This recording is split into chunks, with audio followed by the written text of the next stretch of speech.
நீதானே எந்தன் பொன் வசந்தம் என் பாட்டு தலைப்பு, விண்ணை தாண்டி வருவாயா என்பது என் பாட்டு தலைப்பு. இவர்களில் யாரும் தோழர்களே வைரமுத்துவை வந்து பார்த்தோ தொலைபேசியில் கேட்டோ இந்த தலைப்பை பயன்படுத்தியதில்லை. இந்த இனிய இசை வெளியீட்டு விழாவுக்கு வருகை தந்து இசைப்பேழையின் முதற்படியை பெற்றுக்கொண்டு பெருமைப்படுத்தி இருக்கிற தமிழ்நாட்டின் மாண்புமிகு அமைச்சர், என்னரும் சகோதரர், என் நேசத்துக்குரிய பெரிய கருப்பன் அவர்களே,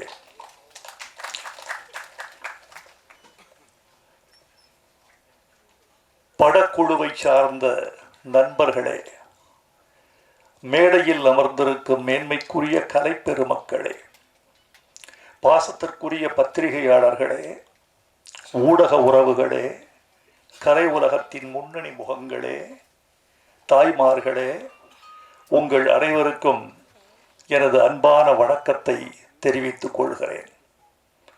படத்துறைக்கும் எனக்கும் எந்த உறவும் இல்லை. பள்ளி நாட்களிலிருந்தே நான் படத்துறையை விட்டு தள்ளி நிற்கிறவன்.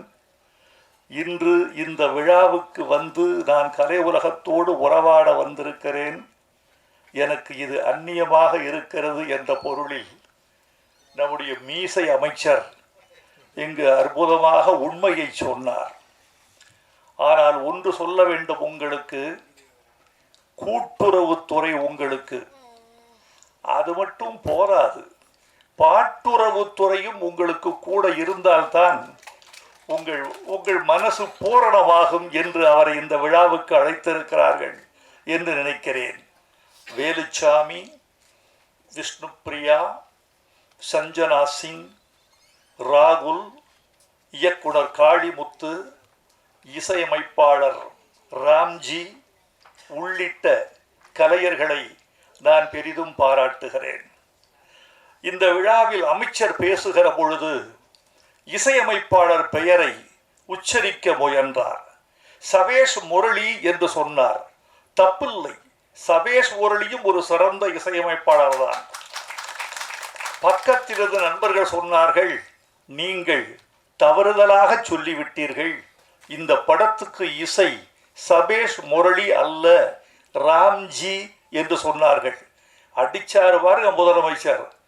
எழுதியவன் தலையெழுத்தை மாற்றினால் நான் என்ன செய்வது? ஒரு அமைச்சர் மேடையிலே பேசிக் கொண்டிருந்தார். ஆளுநர் விழா, வரவேற்புரை என்பது அவருக்கு வழங்கப்பட்டிருந்த கடமை. வரவேற்புரை 3 நிமிடங்கள் என்று வரையறுக்கப்பட்டிருக்கிறது. 3 நிமிடங்கள் பேச வேண்டிய அமைச்சர் வரவேற்புரையை 6 நிமிடங்கள் பேசுகிறார். எல்லோருக்கும் அதிர்ச்சியாகிவிட்டது. கேட்டார்கள், 3 நிமிடம் தானே நீங்கள் வந்து பேச வேண்டும், 6 நிமிடங்கள் பேசி இருக்கிறீர்களே அமைச்சரே என்று கேட்டார்கள். நான் 6 நிமிடங்கள் தான் பேசினேன் என்று சொல்லிவிட்டு போய்விட்டார்.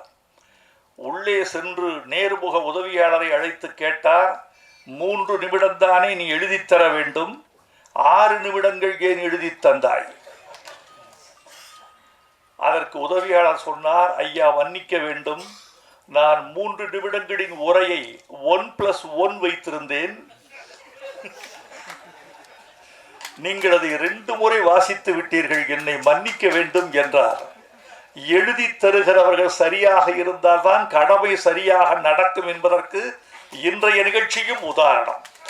எங்களுக்கு மகிழ்ச்சி, நீங்கள் வந்தது, வாழ்த்தியது, மண்ணை சார்ந்த பெருமக்களுக்கு நீங்கள் வாழ்த்து சொல்லியது, இவர்களெல்லாம் உங்கள் உறவுகள். கருப்பர் என்ற சாமியின் பெயரால் எடுக்கப்படுகிறது. நாங்கள் 2 பேர் கருப்பு சாமிகள் வாழ்த்த வந்திருக்கிறோம். ஒன்று பெரிய கருப்பசாமி, நான் சின்ன கருப்பசாமி. இந்த 2 பேரும் சேர்ந்து இந்த கருப்பர் படத்தை நாங்கள் வாழ்த்த வந்திருக்கிறோம். நண்பர்களே நன்றி. உங்களுக்கு ஒரு வார்த்தை சொல்லி தொடங்க வேண்டும் என்று நினைக்கிறேன். இந்த நேரம் ஒரு பேச்சாளர் நீண்டு உரையாற்றக்கூடிய நேரத்தை குறிக்கிற நேரம் அல்ல என்பது உங்களுக்கும் தெரியும், எனக்கும் தெரியும். அதனால் நான் எண்ணி சில செய்திகளை உங்களோடு பகிர்ந்து கொண்டு விடைபெற வேண்டும் என்று ஆசைப்படுகிறேன். காளிமுத்து என்னை வந்து சந்தித்ததும் கதை சொன்னார். அந்த கதை எனக்கு பிடித்திருந்தது. கதை நன்றாக இருக்கிறது தம்பி. சினிமா என்பது இன்றைக்கு கதை அல்ல, மேக்கிங் என்று சொல்லக்கூடிய ஆக்கம். ஒரு படத்தை எப்படி ஆக்குகிறீர்கள் என்பதுதான் முக்கியம். சினிமா இஸ் நத்திங் பட், வேற என்ன? சினிமா என்பது வேறொன்றும் இல்லை. Cinema is nothing but execution, அமல்படுத்துதல், நிறைவேற்றுதல், ஆக்குதல், உருவாக்குதல், கலையாக்குதல், அழகியல் ஆக்குதல், நெஞ்சில் தைப்பது மாதிரி காட்சிகளை அமைத்தல். அங்கேதான் கலைஞனுக்கும் கலாசிரியனுக்கும் பார்வையாளனுக்குமான உறவு தொடங்குகிறது. எல்லா இயக்குநர்களும் மாறுபடுவதும் வேறுபடுவதும் வெற்றி பெறுவதும் தோல்வி அடைவதும் இந்த மேக்கிங் என்ற இந்த புள்ளியில் மட்டும்தான். காளிமுத்து மீது எனக்கு நம்பிக்கை இருக்கிறது. அவர் கதையை சொன்ன மாதிரி எடுத்து கொடுப்பார் என்ற நம்பிக்கையில், இந்த படம் வெற்றி பெறும் என்ற நம்பிக்கையில் நான் வேட்டைக்காரி என்று தலைப்பு கொடுத்தேன். தலைப்பு என்பது எங்களுக்கு புதிதல்ல. நான் எழுதிய முதல் பாட்டு பொன்மாலை பொழுது, அது ஒரு படத்துக்கு தலைப்பானது. புதுக்கவிதைக்கு நான் எழுதிய ஒரு பாட்டு வெள்ளை புறா ஒன்று, அது ஒரு பாட்டுக்கு தலைப்பானது.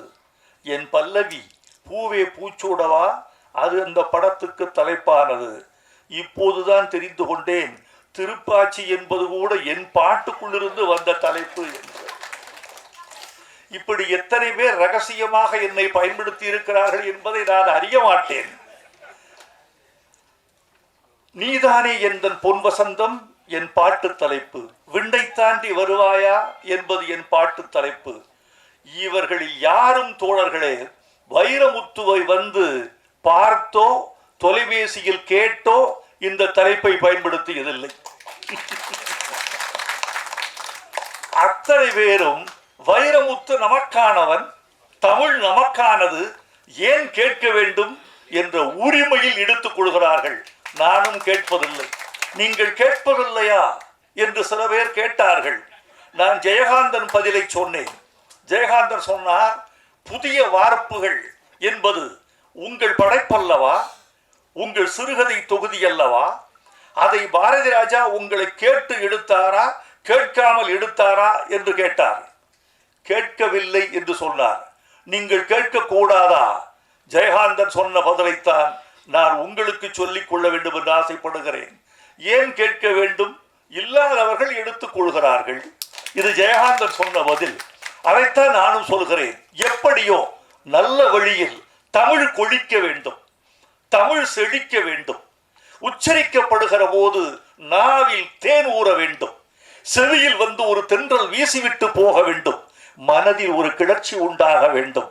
நல்ல தமிழ் தலைப்புகளை கேட்கிற பொழுது அது தொலைக்காட்சியில் வருகிறது, வானொலியில் வருகிறது, சுவரொட்டியில் வருகிறது, உச்சரிக்கப்படுகிறது, வாசிக்கப்படுகிறது.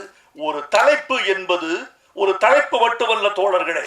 ஒரு தலைப்பு எப்படியெல்லாம் தமிழ் சமுதாயத்தில் சுழற்சி முறையில் சுழன்று கொண்டே இருக்கிறது என்பது முக்கியம்.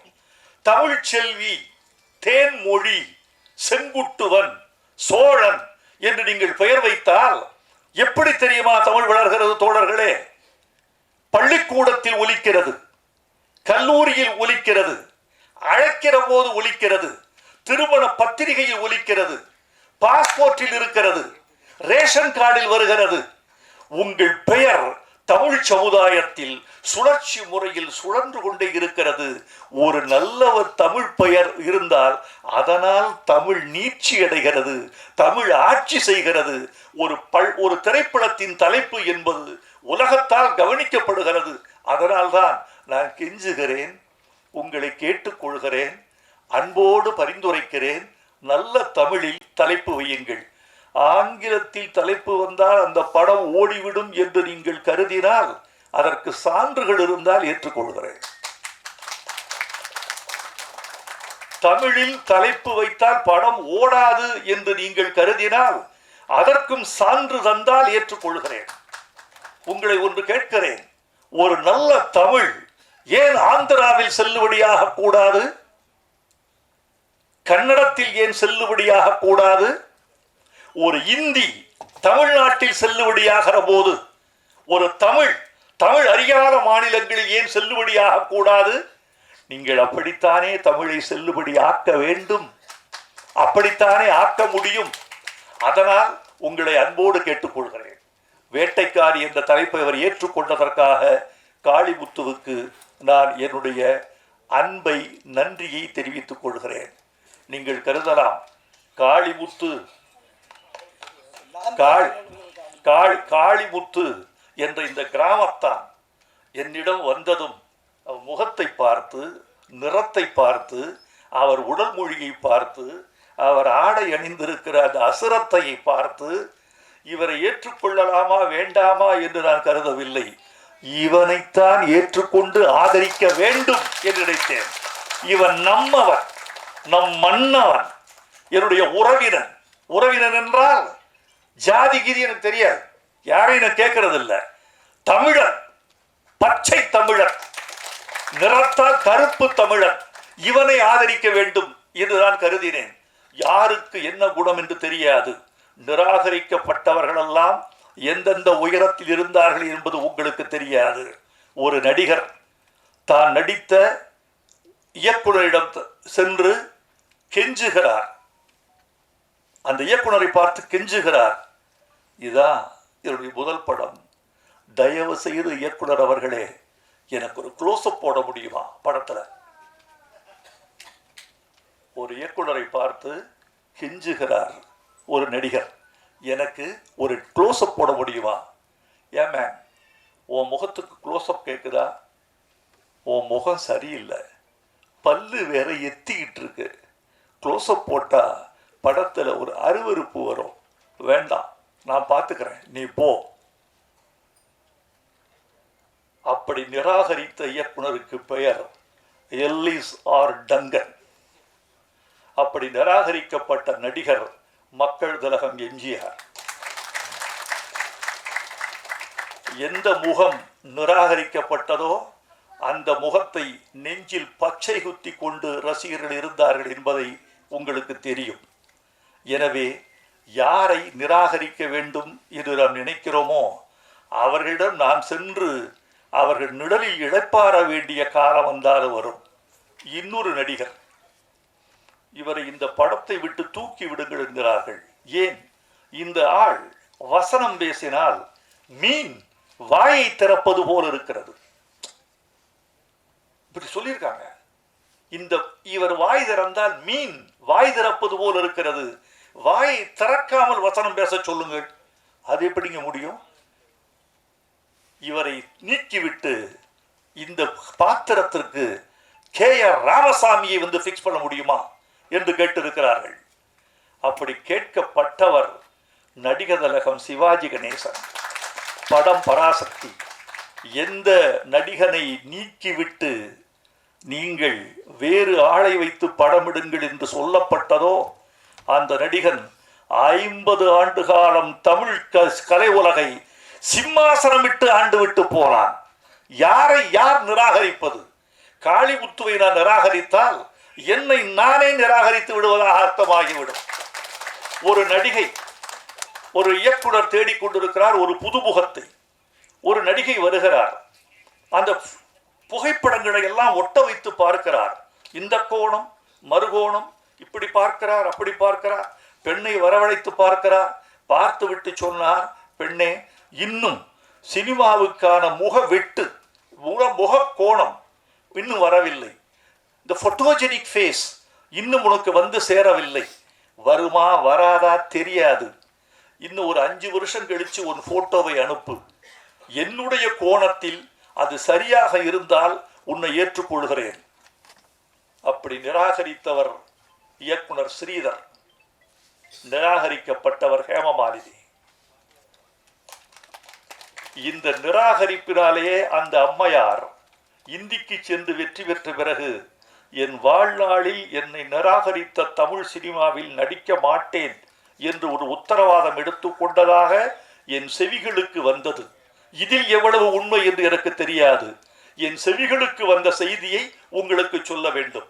யாரும் சினிமாவில் பெருசாக வரலாம் நண்பர்களே, நீட்டி முழக்க ஆசைதான், ஆனால் வேண்டாம் என்று நினைக்கிறேன். இந்த பாடல்களை பற்றி நான் கொஞ்சம் சொல்லியாக வேண்டும்.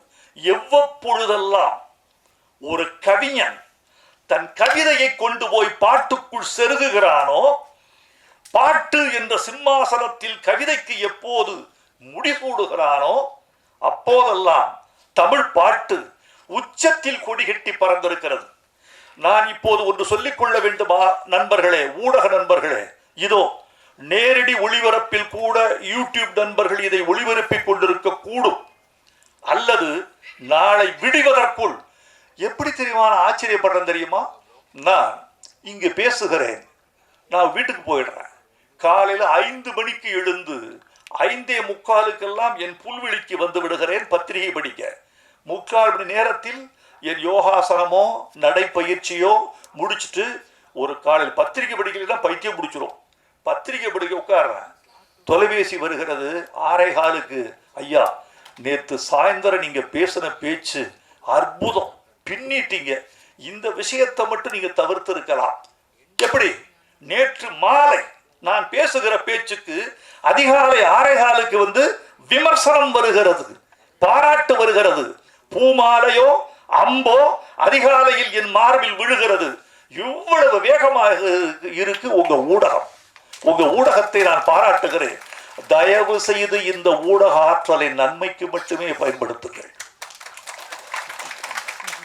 தயவு செய்து இந்த ஊடகங்களை எங்கள் கலைஞர்களை மேம்படுத்த பயன்படுத்துங்கள்.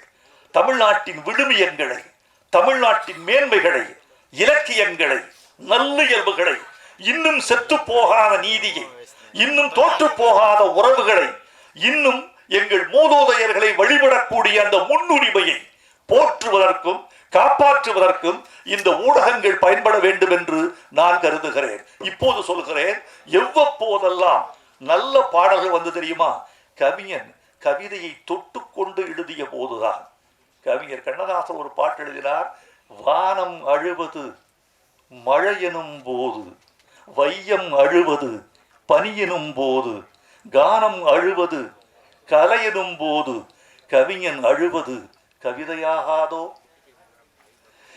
வானம் அழுவது மழை எனும் போது, வையம் அழுவது பனி எனும் போது, கானம் அழுவது கலை எனும் போது, கவிஞன் அழுவது கவிதையாகாதோ? இது ஒரு கவிதை தூரத்தில் இருக்கு. இந்த கவிதையை எங்காவது ஒரு பாட்டுக்குள் வைக்க முடியுமா என்று கவிஞன் காத்திருக்கிறான். ஒரு நல்ல தங்க கட்டி கிடைத்தால் தன் மகளுக்கு எப்படியாவது அதை நகையாக்கி விட வேண்டும் என்று ஒரு தாய் துடிப்பது போல, ஒரு நல்ல கவிதை கையில் கிடைத்தால் அதை பாடலாக்கி விட வேண்டும் என்று ஒரு பாடலாசிரியன் துடிப்பான். அந்த துடிப்பு தான் கலை துடிப்பு. அதுதான் ஒரு மேன்மைக்கான ஒரு உத்தி. இவர் பாட்டார். கவலை இல்லாத மனிதன் ஒரு பாட்டு, சந்திரபாபுக்கு ஒரு பாட்டு, பிறக்கும் போதும் அழுகின்றான் பாட்டு. இந்த கவிதையை தூக்கி அங்க வச்சாரு. எப்படி வச்சாரு? இரவின் கண்ணீர் பனித்துளி என்பார், முகிலின் கண்ணீர் மழைத்துளி என்பார். இயற்கை அழுதால் உலகம் செழிக்கும், மனிதன் அழுதால் இயற்கை சிரிக்கும். அதை கொண்டு வந்து இங்க பந்தி போட்டார். இப்போது கவிதையின் அனுபவத்தை, கவிதையின் வீச்சை, கவிதையின் செழுமையை, அதன் பரவசத்தை, கவிதை என்ற உள்ளீட்டை கொண்டு வந்து பாடலுக்குள் அவர் பதியம் போட்ட பொழுது தமிழர்கள் கவிதையும் படித்தார்கள், பாடலும் கேட்டார்கள். இது ஒரு கவிஞர் இந்த மண்ணுக்கு செய்கிற மரியாதை, அவன் கொடுக்கிற சீதனம், அவனுடைய கொடை என்று நீங்கள் கொண்டாட வேண்டும். நான் சிந்து பைரவியில் ஒரு வரி எல்லாரும் பாராட்டினீங்க. என் விதி அப்போதே தெரிஞ்சிருந்தாலே கர்ப்பத்தில் நானே கரைஞ்சிருப்பேரே. இந்த வரி வந்து ஒரு மகள் பெறப்பட்டவுடன் குப்பை தொட்டியில் வீசப்பட்டாள். இல்லெஜிட்டிமேட் சைல்டு, முறையற்ற வழியில் பெறப்பட்ட குழந்தை. அவன் கூட்டி போயிட்டான். குழந்தை சாகல, வளருது. குழந்தை வளர்ந்து வளர்ந்து வளர்ந்து தாயை கண்டுபிடிக்குது.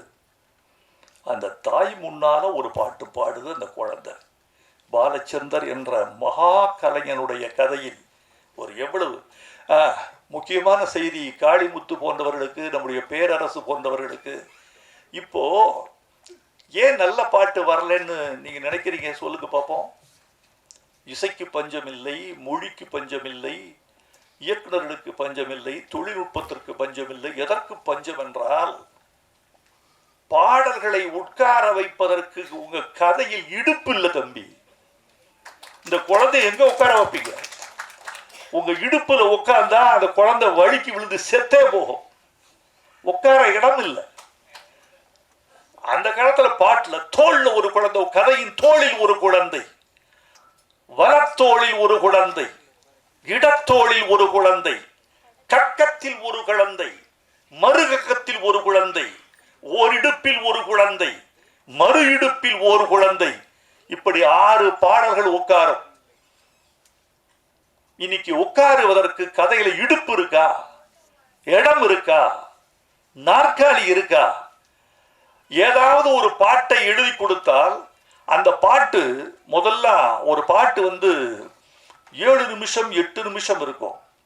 பழைய பாட்டெல்லாம் 3 நிமிஷம் 30 செகண்ட்ஸ் தான்.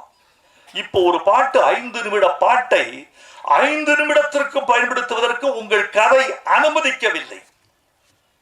அது அப்படியே பல்லவியை தேய்ச்சி விட்டு அப்படியே போயிடுறாங்க. ஆங்கில படங்களை பார்த்து தயவு செய்து நல்லவற்றை எடுத்துக்கொள்ளுங்கள், கெட்டவற்றை தள்ளிவிடுங்கள். ஆங்கில படங்களில் வசனத்தோடு வசனமாய், காட்சியோடு காட்சியாய், படத்தோடு படமாய் பாடல்கள் தேய்க்கப்பட்டு விடுகின்றன. இதை நீங்கள் தமிழ்ல கைப்பற்றாதீங்க, பின்பற்றவே வேண்டாம். ஏன்னா தமிழன் பிறக்கும் போது பாட்டு, வளரும் போது பாட்டு, பள்ளியில் சேர்ந்தால் பாட்டு, திருமணத்தில் பாட்டு, பள்ளியறையில் பாட்டு, தாலாட்டு பாட்டு, செத்தால் ஒப்பாரி என்ற எங்கள் தமிழச்சிகளின் திருப்பாட்டு. இப்படி பாட்டில் பிறந்து, பாட்டில் வளர்ந்து, பாட்டில் கழித்து, பாட்டில் லயித்து, பாட்டில் கரைந்து, பாட்டிலேயே முடிந்து போகிற இனம் தமிழ் இனம். பாட்டை நீங்க படத்தை விட்டு தூக்கி விடாதீர்கள். ஸ்கிரீன் பிளே எழுதும் போது நான் கேட்கிறேன், இயக்குநர்களை கேட்கிறேன், எல்லாத்தையும் நான் சொல்றதில்ல வெளியே. இயக்குனர் வந்தோடனே ஸ்கிரீன் பிளே முடிச்சிட்டிங்களா? முடிச்சாச்சு சார். வசனம் முடிச்சாச்சு. பாட்டுக்கு ஸ்கிரீன் பிளே பண்ணியிருக்கீங்களா? என்ன சார் சொல்றீங்க? பாட்டுக்கு ஸ்கிரீன் பிளேயா? அதுதான் முக்கியம். உங்க படத்தில் பாட்டு நிக்கணும்னா பாட்டுக்கு ஒரு ஸ்கிரீன் பிளே வேணும். உங்க படத்துல எத்தனை பாட்டுன்னு கேட்டா திகைக்கிறார்கள். என்னென்ன பாட்டு? ஒரு 3 பாட்டு 4 பாட்டு வச்சுக்கலாம் சார். எந்தெந்த இடத்துல அதை யோசிக்கலாம் சார். யோசிக்க கூடாது. குழந்தை பிறக்கும் போதே மூக்கும் மொழியும் காதும் நெஞ்சும் கல்லீரலும் சிறுநீரகமும் சேர்ந்து பிறக்கவில்லை என்றால் பிறந்த பிறகு ஒட்ட வைக்க முடியாது தோழர்களே. பிறக்கும் போதே பாட்டோட பிறக்கணும். இங்க பாட்டு இருக்கா இல்லையா? பாட்டுக்கு இடம் இல்லை என்றால் பாட்டை தூக்கி எறிந்து விடுங்கள், தப்பே இல்லை. என் கதைக்கு, என்னுடைய சினிமாவுக்கு பாட்டு என்பது தேவையில்லை.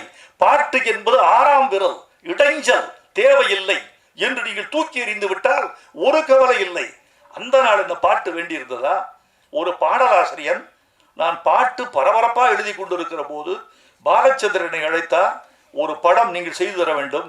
என்ன சார், எத்தனை பாட்டு? பாட்டே இல்லை. அப்படியா? அவர் என்ன ஏன் கூப்பிட்டீங்க? வசனம் தான் இதுல பாட்டு மாதிரி இருக்கணும், இந்த படத்துக்கு வசனம் எழுதி கொடுங்க. என்ன படம் சார்? வண்ண கனவுகள். கார்த்திக். அடி ஒழுக்குகள் என்று MT வாசுதேவநாயர் மலையாளத்தில் எழுதி கொடுத்து மம்புட்டி கதாநாயகா நடித்த படத்தை தமிழில் கவிதாலயா வண்ண கனவுகள் என்று எடுத்தது. பாடல்கள் வைரமுத்து அல்ல, வசனம் வைரமுத்து. 100 நாள் படம் ஒழிச்சு. பாடலின் வேலையை வசனம் செய்வதாக நான் கற்பித்துக் கொண்டு எழுதினேன். நிறைவில்லை, ஆனாலும் கூட கற்பித்துக் கொண்டு எழுதினேன். படத்துக்கு தேவை எழுதிடலாம். ஆனா படம் பிறக்கிற போது, கதை பிறக்கிற போதே நீங்க ஸ்கிரீன் பிளே எழுதிடணும். காளிமுத்துக்கிட்ட எனக்கு பிடிச்சது, இது காட்டுக்குள்ள ஒரு பாட்டு. என்ன பாட்டு சார்? காட்டை நேசித்து, காட்டை போற்றி ஒரு பாட்டு. ஏன்? காடுதான் இந்த களத்தின், இந்த கதையின் களம். காடுதான் இந்த படத்தினுடைய உட்கட்டமைப்பு. எனவே காட்டுக்குள்ள போற போது பாட்டு காட்டை விட்டு வெளியே போகக்கூடாது. பாலைவனத்தில் இருக்கிற போது மணலை பற்றி பாட்டு,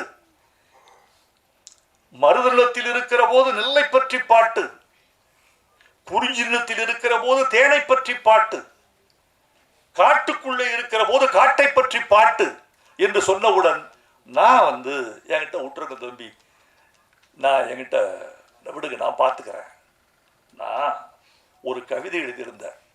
அந்த கவிதையை பாட்டாக்கலாம்னு எவ்வப்போதெல்லாம் கவிதையிலிருந்து பாடலுக்கு பரிமாறப்படுகிறதோ அவ்வப்போதெல்லாம் தமிழ் பாட்டு தழைத்தோங்கி இருக்கிறது என் முன்னோடிகள் காலத்திலிருந்து இன்று வரைக்கும் என்று சொன்னேன் அல்லவா.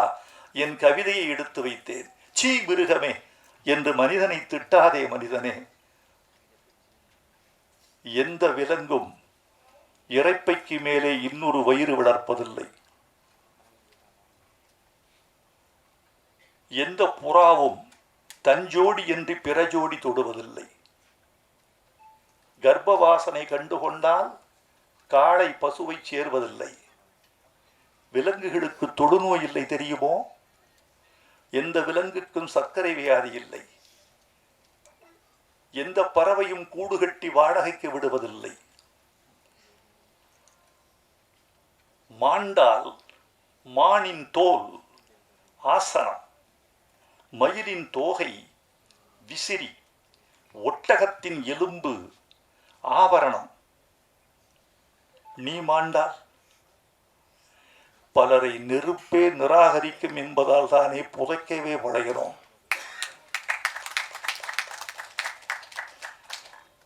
காட்டுக்குள் மதம் இல்லை, காட்டுக்குள் மூட நம்பிக்கை இல்லை. அங்கே யானையின் காலில் யானை விழுந்ததாய் தகவல் இல்லை. அங்கே நெருப்பு கோழி கூட தீ மிதித்ததில்லை.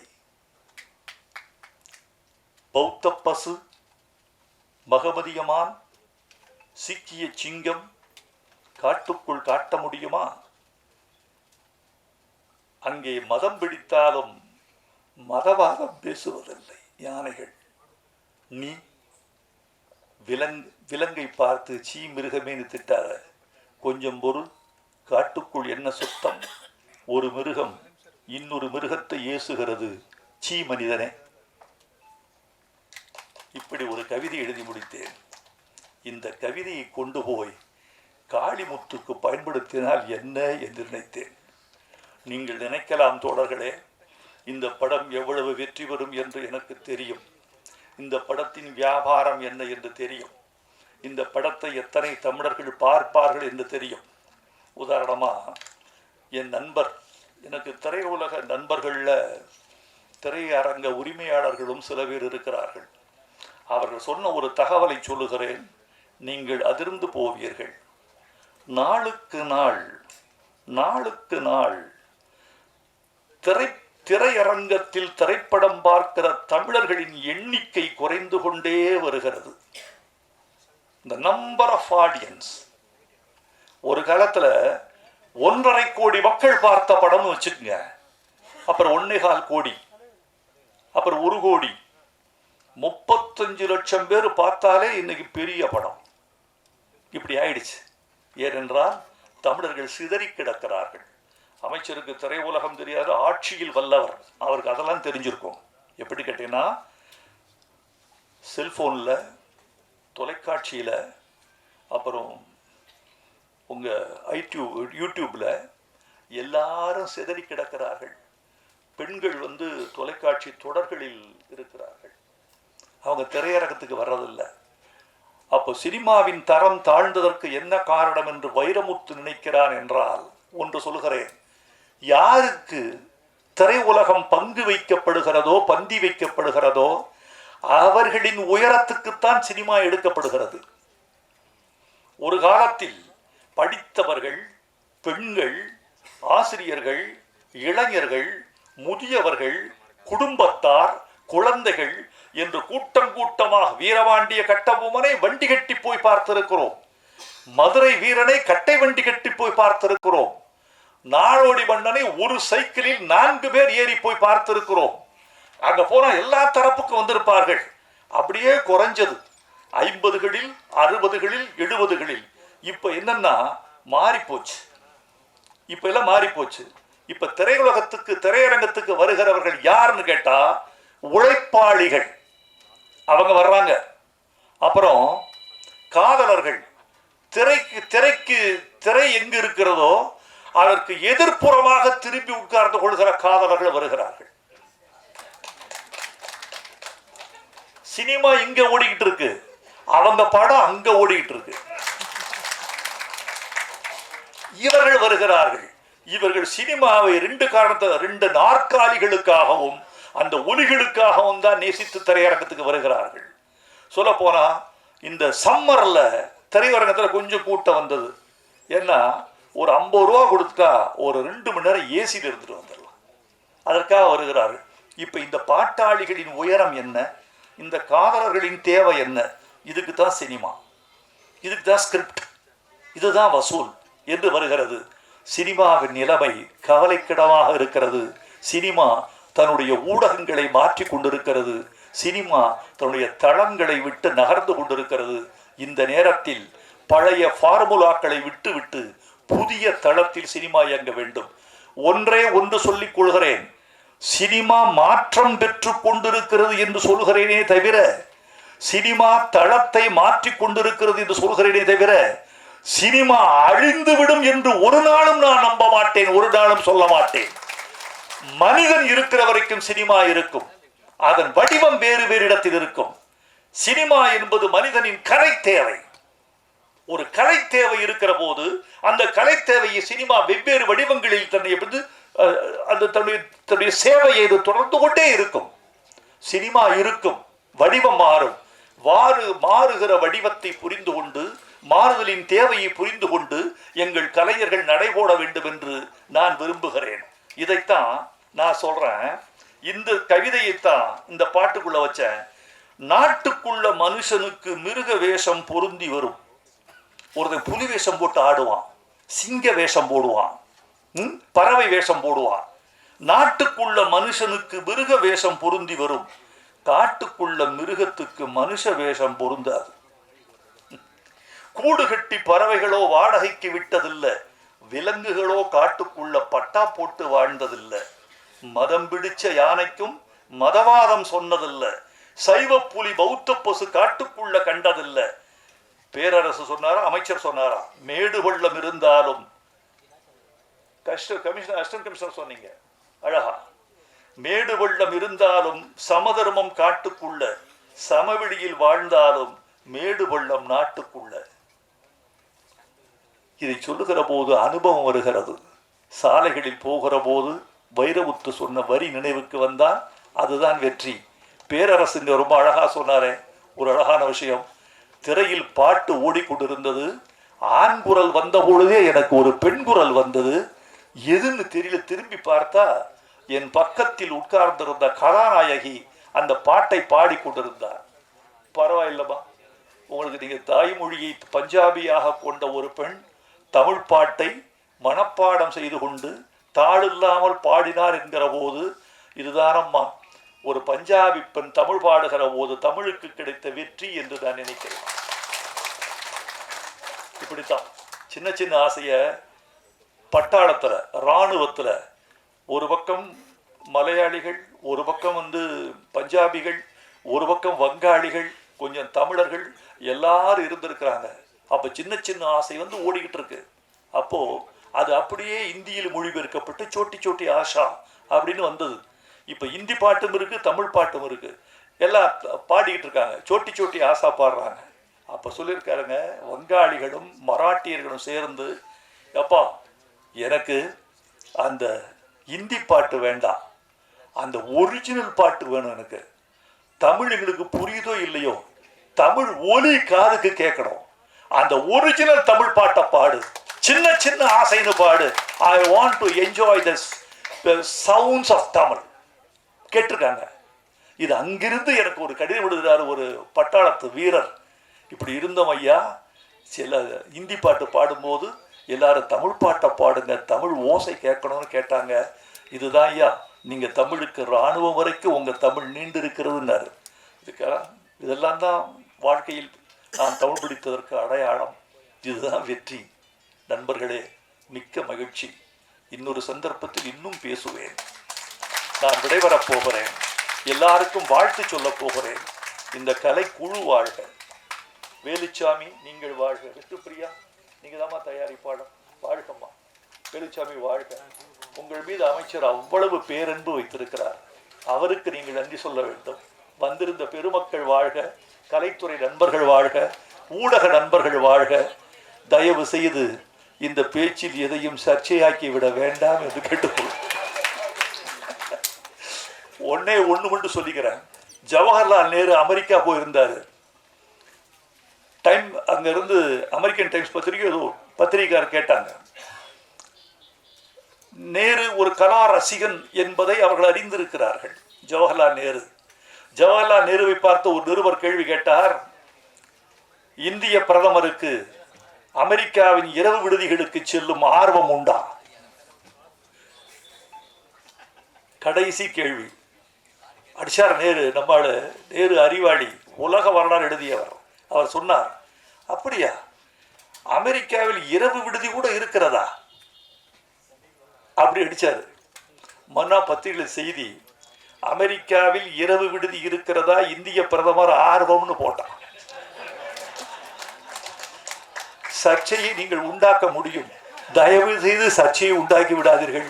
உங்கள் சர்ச்சையை எங்களால் சமாளிக்க முடியாது. நன்றி, வணக்கம்.